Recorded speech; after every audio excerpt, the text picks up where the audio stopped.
ನೀವು ಒಂದು ಗಾಡಿ ಕನ್ವರ್ಟ್ ಮಾಡಿಸಿ ಆಚೆ ಕಡೆ ತೊಗೊಂಡೋದ್ರೆ ಒಂದು ಹೊಸ ಗಾಡಿ ಫೀಲಿಂಗ್ ಬರಬೇಕು.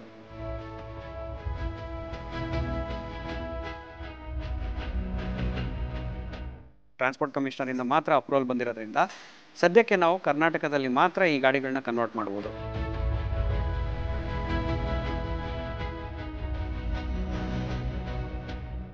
ಈಗ ಬೇರೆ ಸ್ಟೇಟಲ್ಲಿ ಮಾಡ್ಬೋದಾ? ಇಲ್ಲ, ಆಗೋದಿಲ್ಲ. ಈ ಹೊಸ ಜನರೇಷನ್ ಸ್ಕೂಟರ್ಗಳಲ್ಲಿ, ಎಲೆಕ್ಟ್ರಿಕ್ ಸ್ಕೂಟರ್ಗಳಲ್ಲಿ ಏನೇನು ಬರ್ತಾ ಇದೆಯಲ್ಲ ಸೌಲಭ್ಯಗಳು ಎಲ್ಲವೂ ಕೂಡ ಇದರೊಳಗಿದೆ.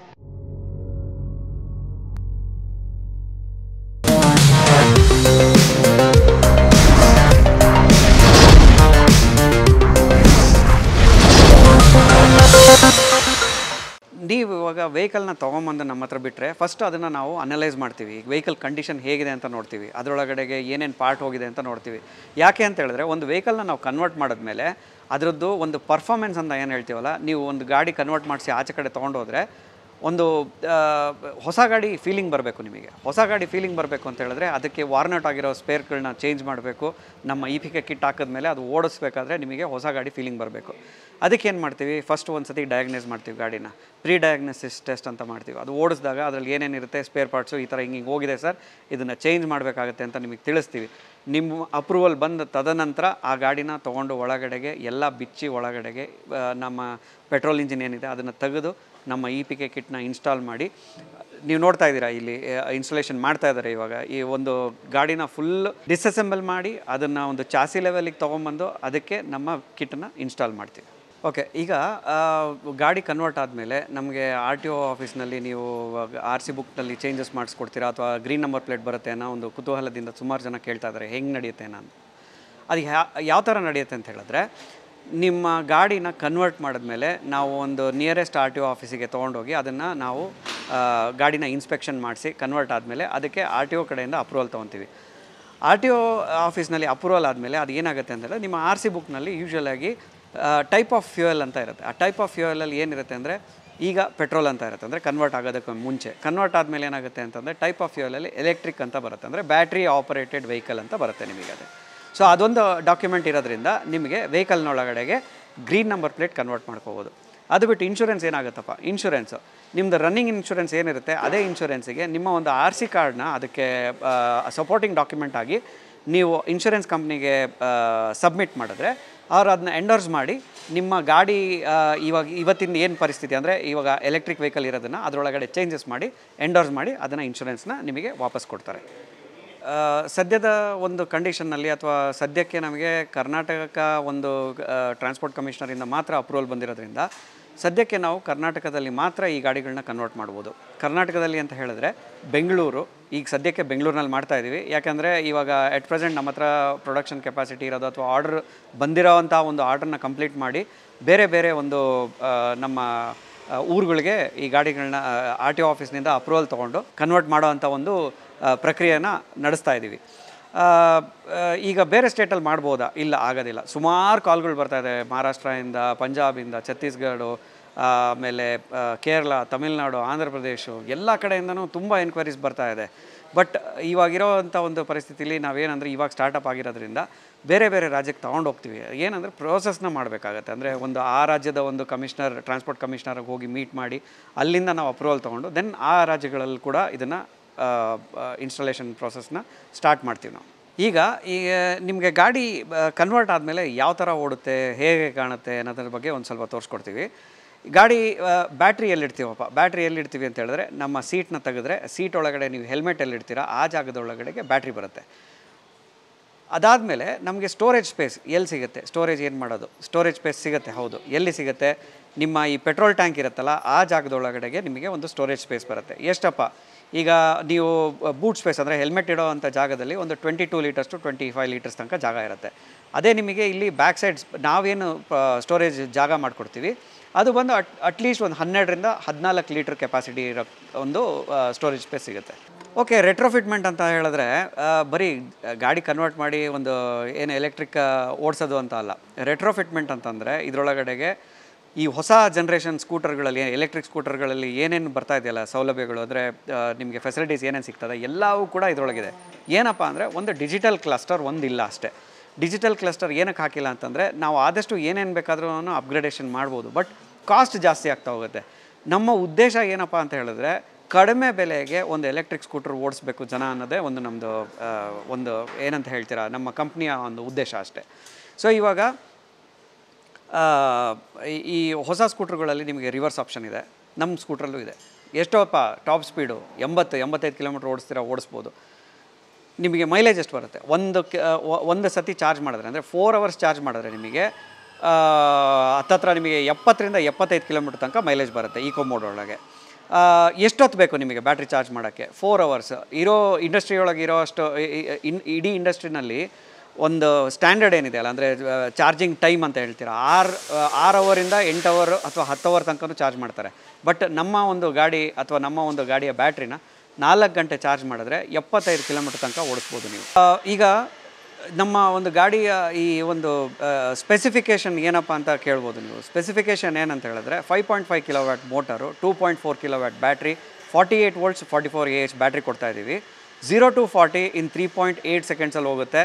ಟಾಪ್ ಸ್ಪೀಡ್ 85 ಕಿಲೋಮೀಟರ್ಸ್, ನಾನು ನಿಮಗೆ ಆವಾಗಲೇ ಹೇಳ್ದಂಗೆ. ಮೈಲೇಜು 75 ಕಿಲೋಮೀಟರ್ಸ್ ತನಕ ಬರುತ್ತೆ. ಗಾಡಿನ ಸ್ಟಾರ್ಟ್ ಮಾಡೋದು ಹೇಗೆ ಅಥವಾ ಗಾಡಿ ಹೇಗೆ ಓಡಿಸೋದು ಅನ್ನೋದ್ರ ಬಗ್ಗೆ ನಾನು ನಿಮಗೆ ತಿಳಿಸ್ಕೊಡ್ತೀನಿ. ಮೊದಲಿಗೆ ಇದು ಸ್ವಿಚ್ ಹಾಕಿದಾಗ ಗಾಡಿ ಒಳಗಡೆಗೆ ಸ್ವಿಚ್ ಹಾಕಿ ಆನ್ ಮಾಡಿದ ತಕ್ಷಣ ನಿಮಗೆ ಇಲ್ಲಿ ಒಂದು ರೆಡ್ ಲೈಟ್ ಬರ್ತಾ ಇದೆ. ಈ ರೆಡ್ ಲೈಟ್ ಹೋದ ನಂತರ ನಿಮಗೆ ಗ್ರೀನ್ ಲೈಟ್ ಬ್ಲಿಂಕ್ ಆಗ್ತಾ ಇರುತ್ತೆ. ಆ ಗ್ರೀನ್ ಲೈಟ್ ಏನಕ್ಕೆ ಬ್ಲಿಂಕ್ ಆಗುತ್ತೆ ಅಂತಂದರೆ ಒಂದು ಸಿಸ್ಟಮ್ನ ಚೆಕ್ ಮಾಡ್ತಾ ಇರುತ್ತೆ. ಇದು ಫಾಲ್ಟಿ ಇಂಡಿಕೇಟರ್ ಅಂತ ಕರಿತೀವಿ ಇದನ್ನು.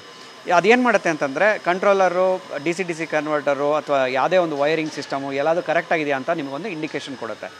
ಸೊ ಈ ಗ್ರೀನ್ ಲೈಟು ಬ್ಲಿಂಕ್ ಆಗೋದು ಬ್ಲಿಂಕ್ ಆಗಬೇಕಾದ್ರೆ ಅಂದರೆ ಗ್ರೀನ್ ಲೈಟ್ ಬ್ಲಿಂಕ್ ಆಗೋಕ್ಕೆ ಶುರು ಆದ ತಕ್ಷಣ ರೆಡ್ ಲೈಟಿಂದ ಗಾಡಿ ರೆಡಿ ಇದೆ, ಓಡಿಸ್ಬೋದು ಅನ್ನೋದನ್ನ ಒಂದು ಇಂಡಿಕೇಷನ್ ಕೊಡುತ್ತೆ ನಿಮಗೆ. ಆವಾಗ ಏನು ಮಾಡ್ತೀರಪ್ಪ ಅಂತ ಹೇಳಿದ್ರೆ ನಿಮ್ಮ ಇಲ್ಲಿ ಎಕ್ಸಲೇಟರ್ ಪಕ್ಕ ನೀವು ಯೂಶ್ವಲ್ ಆಗಿ ಪೆಟ್ರೋಲ್ ಗಾಡಿನ ಸ್ಟಾರ್ಟ್ ಮಾಡ್ತೀರಲ್ಲ, ಅದಕ್ಕೊಂದು ಸ್ಟಾರ್ಟ್ ಬಟನ್ ಇದೆಯಲ್ಲ, ಅದೇ ಬಟನನ್ನೇ ಒಂದು ಸತಿ ಒನ್ ಟಚ್, ಫೆದರ್ ಟಚ್ ಅಂತ ಹೇಳ್ತೀವಲ್ಲ, ಆ ಥರ ಒಂದು ಸತಿ ಒತ್ತು ಬಿಟ್ಟ ತಕ್ಷಣ ಈ ಬ್ಲಿಂಕ್ ಆಗ್ತಿರ್ತಕ್ಕಂಥ ಒಂದು ಗ್ರೀನ್ ಲೈಟ್ ಏನಿದೆ ಅದು ಹಾಲ್ಟ್ ಆಗುತ್ತೆ, ಅಂದರೆ ಜಸ್ಟ್ ಹಂಗೆ ಗ್ಲೋ ಆಗೋಕ್ಕೆ ಶುರು ಆಗುತ್ತೆ. ಆವಾಗ ನಿಮ್ಮ ಗಾಡಿ ಮೂವ್ ಆಗ್ತಿದೆ ಅಂತ ಒಂದು ಇಂಡಿಕೇಷನ್ ನಿಮಗೆ. ಸೊ ಅದು ಗಾಡಿ ಸ್ಟಾರ್ಟ್ ಆಯಿತು. ಅದೇ ಸ್ಟಾರ್ಟ್ ಬಟನ್ನ ಇನ್ನೊಂದು ಸತಿ ನೀವು ಒತ್ತಿದ್ರೆ ಗಾಡಿ ಆಫ್ ಆಗೋಗುತ್ತೆ. ಈಗ ರಿವರ್ಸ್ ಹೆಂಗೆ ತೆಗೆಯೋದು ಅಂತೇಳಿ ನಾನು ಅವಾಗ ಹೇಳಿದೆ, ರಿವರ್ಸ್ ತೆಗಿಬೋದು ಗಾಡಿ ಅಂತ.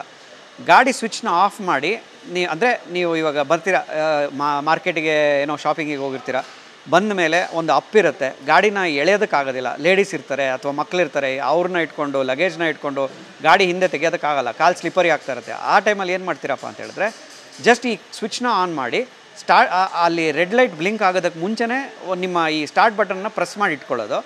ಆ ಸ್ಟಾರ್ಟ್ ಬಟನ್ನ ಪ್ರೆಸ್ ಮಾಡಿ ಇಟ್ಕೊಂಡಾಗ ಇಲ್ಲಿ ರೆಡ್ ಲೈಟ್ ಇದೆಯಲ್ಲ, ಇದು ಫ್ಲ್ಯಾಶ್ ಆಗೋಕ್ಕೆ ಶುರು ಆಗುತ್ತೆ. ಆ ಫ್ಲ್ಯಾಶ್ ಆದ ತಕ್ಷಣ ಈ ಸ್ವಿಚ್ನ ಬಿಟ್ಟು ಕೂಡಲೇ ಅದು ನಿಮಗೆ ಇಂಡಿಕೇಷನ್ ಕೊಡುತ್ತೆ. ಏನಪ್ಪ ಅಂದರೆ 2 ರೆಡ್ಡು 1 ಗ್ರೀನ್ ಬರುತ್ತೆ. ಆವಾಗ ರಿವರ್ಸ್ ಹೋಗೋಕ್ಕೆ ರೆಡಿ ಇದೆ ಅಂತ ಗಾಡಿ ರೆಡಿ. ಎಷ್ಟೇ ಲಗೇಜ್ ಇರಲಿ, ಏನೇ ಇರಲಿ, ಎಷ್ಟೇ ಅಪ್ ಇರಲಿ, ನೀಟಾಗಿ ಸ್ಲೋ ಆಗಿ ಹಿಂದಕ್ಕೆ ರಿವರ್ಸ್ ತೆಗೆದುಬಿಟ್ಟು ಮತ್ತೆ ನೀವು ಅದನ್ನ ಸ್ವಿಚ್ನ ಆಫ್ ಮಾಡಿ ಮತ್ತೆ ಆನ್ ಮಾಡಿ, ಸೇಮ್ ಪ್ರಾಸೆಸ್ ಕಂಟಿನ್ಯೂ. ಆ ಗ್ರೀನ್ ಲೈಟ್ ಬರೋ ತನಕ ವೆಯ್ಟ್ ಮಾಡಿ, ಗ್ರೀನ್ ಲೈಟ್ ಬಂದಾದಮೇಲೆ ಮತ್ತೆ ಸ್ಟಾರ್ಟ್ ಬಟನ್ನ ಒತ್ತಿ ಗಾಡಿ ಮುಂದೆ ಓಡಿಸ್ತಾ ಇರಿ ಅಷ್ಟೇ. ಈಗ ಬ್ಯಾಟ್ರಿ ಚಾರ್ಜಿಂಗ್ ಟೈಮ್ 4 ಅವರ್ಸ್ ಅಂತ ಹೇಳಿದ್ವಿ. 4 ಅವರ್ಸ್ ಚಾರ್ಜ್ ಮಾಡಿದ್ರೆ ನನಗೆ ಎಷ್ಟು ಎಲೆಕ್ಟ್ರಿಸಿಟಿ ಕನ್ಸ್ಯೂಮ್ ಆಗುತ್ತೆ ಅಥವಾ ನಾನು ಎಷ್ಟು ಖರ್ಚು ಮಾಡ್ತೀನಪ್ಪ? 4 ಅವರ್ಸ್ ಚಾರ್ಜ್ ಮಾಡಿದ್ರೆ ನಿಮಗೆ ಕನ್ಸ್ಯೂಮ್ ಆಗೋದು 2 ಯೂನಿಟ್ ಕರೆಂಟು. ಸೊ ಸದ್ಯದ ಪರಿಸ್ಥಿತಿಯಲ್ಲಿ 2 ಯೂನಿಟ್ ಕರೆಂಟಿಗೆ ನಮಗೆ 7 ರೂಪಾಯಿ ನಡೀತಾ ಇದೆ ಅಂತ ಅಂದ್ಕೊತೀನಿ. ನನಗೆ ತಿಳಿದ ಪ್ರಕಾರ 7 ರೂಪಾಯಿ ಪರ್ ಯೂನಿಟ್ ಇದ್ದಂಗಿದೆ. ಸೊ 14 ರೂಪಾಯಿ 1 ಯೂನಿಟ್ಗೆ, 2 ಯೂನಿಟಿಗೆ ಫುಲ್ ಚಾರ್ಜ್ 70 ಕಿಲೋಮೀಟ್ರ್ ಓಡುತ್ತೆ 2 ಯೂನಿಟ್ ಚಾರ್ಜ್ ಮಾಡಿದ್ರೆ ನೀವು. ಸೊ ಅದ್ರದ್ದು ಕ್ಯಾಲ್ಕುಲೇಟ್ ಮಾಡ್ಕೊಂಡ್ರೂ ಹಬ್ಬ ಅಂದ್ರೂ 12 ಪೈಸೆಯಿಂದ 14 ಪೈಸೆ ಅಷ್ಟೇ ನಿಮಗೆ ಬೀಳೋದು. ಸೊ ಅದ್ರ ಬಗ್ಗೆನೂ ಯಾವುದೇ ಥರ ಒಂದು ಚಿಂತೆ ಮಾಡೋ ಅವಶ್ಯಕತೆ ಇಲ್ಲ ನಮ್ಮ ವೀಕ್ಷಕರಿಗೆ. ಇನ್ನೂ ಒಂದು ಹೇಳೋಕ್ಕೆ ಇಷ್ಟಪಡ್ತೀನಿ, ಚಾರ್ಜಿಂಗ್ ಹೆಂಗೆ ಮಾಡೋದು, ಎಲ್ಲಿ ಮಾಡೋದು, ಯಾವ ಥರ ಮಾಡೋದು ಅಂತ. ಒಂದು ಚಾರ್ಜರ್ ಕೊಟ್ಟಿರ್ತೀವಿ ನಿಮಗೆ. ಈ 55,000 ರೂಪಾಯಿ ಏನು ಪೇ ಮಾಡ್ತೀರಾ ಅದರೊಳಗೆ ಚಾರ್ಜರ್ ಕೂಡ ಇನ್ಕ್ಲೂಡ್ ಆಗಿರುತ್ತೆ. ಚಾರ್ಜರ್ ಕಾಸ್ಟ್ ಬಂದು 3,500 ಇರುತ್ತೆ ಇದು ಆ್ಯಕ್ಚುಲಾಗಿ. ಸೊ ಚಾರ್ಜರ್ ಎಲ್ಲಿಗೆ ಹಾಕ್ಬೋದು, ಏನು ಚಾರ್ಜ್ ಮಾಡೋದು? 5 ಆಂಪ್ಸ್ ಪ್ಲಗ್ ಎಲ್ಲಿದೆ, ಎಲ್ಲಿ ಬೇಕಾದ್ರೆ ತೊಗೊಂಡೋಗಿ ಚಾರ್ಜ್ ಮಾಡಿ. ನೀವು ಇವಾಗ ಈ ನ್ಯೂ ಜನ್ರೇಷನ್ ಸ್ಕೂಟ್ರುಗಳಲ್ಲಿ ಚಾರ್ಜ್ ಮಾಡಬೇಕು ಅಂತ ಹೇಳಿದ್ರೆ ಬ್ಯಾಟ್ರಿ ಚಾರ್ಜಿಂಗ್ ಪ್ಲಗ್ ಎಲ್ಲಿದೆ ನಿಮ್ಮ ಗಾಡಿನ ಅಲ್ಲಿಗೆ ತೊಗೊಂಡೋಗ್ಬೇಕು. ಬಟ್ ನಮ್ಮ ಒಂದು ಗಾಡಿ ಒಳಗಡೆ ಚಾರ್ಜ್ ಮಾಡಬೇಕು ಅಂದರೆ ಪ್ಲಗ್ ಎಲ್ಲಿದೆ ಅಲ್ಲಿಗೇ ನಿಮ್ಮ ಬ್ಯಾಟ್ರಿನ ಎತ್ಕೊಂಡೋಗಿ ಚಾರ್ಜ್ ಮಾಡ್ಕೋಬೋದು. ಅಥವಾ ಈಗ ನ್ಯೂ ಜನ್ರೇಷನ್ ಒಳಗಡೆಗೆ ನಿಮಗೆ ಚಾರ್ಜರ್ ಕೊಡ್ತಾರಲ್ಲ, ಆ ಚಾರ್ಜರ್ನ ಹಾಕ್ಸ್ಬೇಕು ಅಂದರೆ ಹೊಸ ವೈರಿಂಗ್ ಮಾಡಿಸ್ಬೇಕು. ಪ್ಲಸ್ ಮನೇಲಿ ಜಾಗ ಇಲ್ಲ ಅಂತಂದರೆ ಹುಡುಕಿ ಪಾರ್ಕಿಂಗ್ ಏರಿಯಾದೊಳಗಡೆಗೆ ಹೊಸದಾಗಿ ತಿರ್ಗಾ ವೈರಿಂಗ್ ಮಾಡಿಸಿ ಆ ಒಂದು ಹ್ಯೂಜ್ ಚಾರ್ಜಿಂಗ್ ಬಾಕ್ಸ್ಗಳನ್ನ ಇಟ್ಕೊಂಡು ಚಾರ್ಜ್ ಮಾಡ್ತಕ್ಕಂಥ ಒಂದು ಪರಿಸ್ಥಿತಿ. ಬಟ್ ನಮ್ಮ ಒಂದು ಬ್ಯಾಟ್ರಿ ಚಾರ್ಜ್ ಮಾಡಬೇಕು ಅಂತಂದರೆ ನಾನು ಹೇಳ್ದಂಗೆ 5 ಆಂಪ್ಸ್ ಪ್ಲಗ್ ಎಲ್ಲಿ ಬೇಕಾದ್ರೆ ತೊಗೊಂಡೋಗ್ಬೋದು. ಮೊಬೈಲ್ ಚಾರ್ಜ್ ಮಾಡ್ತಿರಲ್ಲ ಅದೇ ಥರ ಅದೇ ಪ್ಲಗ್ಗಿಗೆ ತೊಗೊಂಡೋಗಿ ಹಾಕಿ ಚಾರ್ಜ್ ಮಾಡ್ಕೊಳ್ಳಿ, ಗಾಡಿ ಓಡಿಸ್ತಾ ಇರಿ ಅಷ್ಟೇ. ಸ್ಟಾರ್ ಎ ಮೊಬಿಲಿಟಿ ಹೆಂಗೆ ಹುಟ್ಕೊಂತಪ್ಪ, ಒಂದು 2018ನೇ ಇಸ್ವಿನಲ್ಲಿ 4 ಒಂದು ಎಂಥೂಸಿಯಾಸ್ಟಿಕ್ ಇಂಜಿನಿಯರ್ಸ್ ಕೂತ್ಕೊಂಡು ಹಿಂಗೆ ಡಿಸ್ಕಸ್ ಮಾಡಬೇಕಾದ್ರೆ ಈ ಸ್ಟಾರ್ ಎ ಮೊಬಿಲಿಟಿನ ಅಂದರೆ ಒಂದು ಎಲೆಕ್ಟ್ರಿಕ್ ಸ್ಕೂಟ್ರನ್ನ ಸ್ಟಾರ್ಟ್ ಮಾಡೋಣ ಅನ್ನೋ ಒಂದು ಐಡಿಯಾದಿಂದ ಕೂತಿದ್ದು. ಬಟ್ ಆ ಡಿಸ್ಕಷನಲ್ಲಿ ಕೂತಾಗ ಈ ಒಂದು ನಾ ಹೇಳ್ದಂಗೆ ಆವಾಗಲೇ ಹೇಳ್ತಾ ಇದ್ದೆ, ಒಂದು 1500 800 1000 ಕಂಪ್ನಿಗಳಿದೆ. ನನ್ನ ಹೆಸರು ಯತೀಶ್ ಅಂತ ಹೇಳಿದೆ ನಿಮಗೆ. ನಾನು ಕೂಡ ಒಂದು ಹೊಸ ಕಂಪ್ನಿ ಸ್ಟಾರ್ಟ್ ಮಾಡ್ಬೋದಾಗಿತ್ತು. ವೈ ಎಲೆಕ್ಟ್ರಿಕ್ಸ್ ಅಂತ ಸ್ಟಾರ್ಟ್ ಮಾಡಿ ಯೋ ಬೈಕ್ ಅಂತೇಳಿ ನಾನು ಇಟ್ಟಿದ್ದರು. ಅದು ಒಂದು ಹೊಸ ಕಂಪ್ನಿ ಹೋಗಿರೋದು. ಏನು ಮಾಡ್ತಿದ್ವಿ, ಹೊರಗಡೆಯಿಂದ ಕಂಟೈನರ್ ತರಿಸೋದು, ಇಲ್ಲ ಅಸೆಂಬಲ್ ಮಾಡೋದು, ಸೇಲ್ ಮಾಡೋದು. ಬಟ್ ಆ ಒಂದು ಈ ರ್ಯಾಟ್ ರೇಸ್ನಲ್ಲಿ ನಮ್ಮ ಒಂದು ಹೊಸ ಗಾಡಿನ ನಾವು ಆಚೆ ಕಡೆಗೆ ಬಿಟ್ಟಿದ್ದಿದ್ರೆ ಒಂದು ಏನಂತ ಹೇಳ್ತೀರಾ, ಎಲ್ಲರೂ ಕಂಪ್ಯಾರಿಸನ್ ಮಾಡೋಕ್ಕೆ ಶುರು ಮಾಡೋರು. ಸೊ ಆ ಒಂದು ನಿಟ್ಟಿನಲ್ಲಿ ಒಳಗಡೆ ಡಿಸ್ಕಷನ್ ಮಾಡಬೇಕಾದ್ರೆ ನಾವು ಯಾಕೆ ಈ ಹಳೆ ಗಾಡಿಗಳನ್ನ ಕನ್ವರ್ಟ್ ಮಾಡಿ ಹೊಸ ಗಾಡಿ ಅಂದರೆ ಅದಕ್ಕೊಂದು ಹೊಸ ಲೈಫ್ನ ಕೊಡಬಾರ್ದು ಅಂತ ಒಂದು ಡಿಸ್ಕಷನ್ ಬಂದು ಎಕ್ಸ್ಪೆರಿಮೆಂಟ್ ಶುರು ಮಾಡಿ 2019ರಲ್ಲಿ ಅದ್ರ ಬಗ್ಗೆ ಒಂದು ಆ ಒಂದು ಎಕ್ಸ್ಪೆರಿಮೆಂಟ್ ಅಥವಾ R&D ಏನು ಕರಿತೀವಿ ಅದರಲ್ಲಿ ಸಕ್ಸಸ್ಫುಲ್ ಕಂಡ್ಕೊಂಡ್ವಿ. ಅವತ್ತಿನಿಂದ ಮತ್ತೆ 2020 ಅಥವಾ 2021 ಗಾಡಿಗಳನ್ನ ಕನ್ವರ್ಟ್ ಮಾಡೋಕ್ಕೆ ಶುರು ಮಾಡಿದ್ವಿ. 2022 ನಮಗೆ ಆಲ್ಮೋಸ್ಟ್ ARI ಸರ್ಟಿಫಿಕೇಷನ್ನು ಅದು ಎಲ್ಲದ್ರ ಬಗ್ಗೆನೂ ಕಂಪ್ಲೀಟ್ ಆಗೋಗಿತ್ತು. 2023 ಖುಷಿಯಾದ ಸಂಗತಿ ಏನಪ್ಪ ಅಂತ ಹೇಳಿದ್ರೆ, ಜಪಾನ್ ಕಂಪ್ನಿ ಆದಂಥ ಒಂದು XCD ಅಂತ ಒಂದು ಕಂಪ್ನಿ, ಅವರು ನಮ್ಮನ್ನು ಹುಡುಕೊಂಡು ಬಂದು ನಮ್ಮ ಜೊತೆ ಕೊಲಾಬ್ರೇಟ್ ಮಾಡಿಕೊಂಡು they became our strategical investors. So ಆ ಒಂದು ಕಾನ್ಫಿಡೆನ್ಸಿಂದ ನಾವು ಇವತ್ತಿನ ದಿವಸ ಭಾಳ ಹೆಮ್ಮೆಯಿಂದ ಹೇಳ್ಕೊತೀವಿ, ನಮ್ಮ product is gonna be one of the best product in retrofitment industry. ಇವತ್ತಿನ ದಿವಸ ಎಲೆಕ್ಟ್ರಿಕ್ ಸ್ಕೂಟರ್ ಅಂತ ಅಂದರೆ ಅಥವಾ ಎಲೆಕ್ಟ್ರಿಕ್ ಈಸ್ ದ ಫ್ಯೂಚರ್ ಅಂತ ಸುಮಾರು ಜನ ಹೇಳ್ತಾರೆ. ಸೊ ಆ ಒಂದು ನಿಟ್ಟಿನಲ್ಲಿ ನಾನು ಹೇಳಬೇಕು ಅಂತ ಹೇಳಿದ್ರೆ, Star A Mobility is gonna be one of the revolutionary companies ಅಂತ ನಾನು ಹೇಳೋಕ್ಕೆ ಇಷ್ಟಪಡ್ತೀನಿ. ಸೊ ಇವಾಗ ಈ 2023ರಲ್ಲಿ ನಾನು ಹೇಳ್ದಂಗೆ ಒಂದು ಸಕ್ಸಸ್ ನಮಗೇನು, XCD ಜೊತೆ ನಮ್ಮದು ಕೊಲಾಬ್ರೇಷನ್ ಆಯಿತು, ARI ಸರ್ಟಿಫಿಕೇಷನ್ ಕಂಪ್ಲೀಷನ್ ಆಯಿತು. ಅದಾದಮೇಲೆ RTO ಇಂದ ಅಪ್ರೂವಲ್ಸ್ ಬಂತು, ವೆಹಿಕಲ್ ಕನ್ವರ್ಟ್ ಮಾಡೋಕ್ಕೆ ಶುರು ಮಾಡಿದ್ದೀವಿ. ಗ್ರೀನ್ ನಂಬರ್ ಪ್ಲೇಟ್ಸ್ ಆಲ್ರೆಡಿ ಬೀಳ್ತಾ ಇದೆ, ಗಾಡಿ ಹೊರಗಡೆ ಬರ್ತಾ ಇದೆ. ಅನುಕ್ಷಣದ ಸುದ್ದಿಗಳಿಗಾಗಿ ವಿಸ್ತಾರ ನ್ಯೂಸ್ ಯೂಟ್ಯೂಬ್ ಚಾನೆಲ್ ಸಬ್ಸ್ಕ್ರೈಬ್ ಮಾಡಿ. ಹೊಸ ಸುದ್ದಿಗಳ ನೋಟಿಫಿಕೇಶನ್ಗಾಗಿ ಬೆಲ್ ಐಕಾನ್ ಕ್ಲಿಕ್ ಮಾಡಿ. ಲೇಟೆಸ್ಟ್ ಅಪ್ಡೇಟ್ಸ್ಗಾಗಿ www.vistaranews.com ವೆಬ್ಸೈಟ್ಗೆ ವಿಸಿಟ್ ಮಾಡಿ. ಅಂಗೈಯಲ್ಲೇ ಜಗತ್ತಿನ ಸುದ್ದಿ ತಿಳಿಯಲು ವಿಸ್ತಾರ ನ್ಯೂಸ್ ಕನ್ನಡ ಆಪ್ ಡೌನ್ಲೋಡ್ ಮಾಡಿ.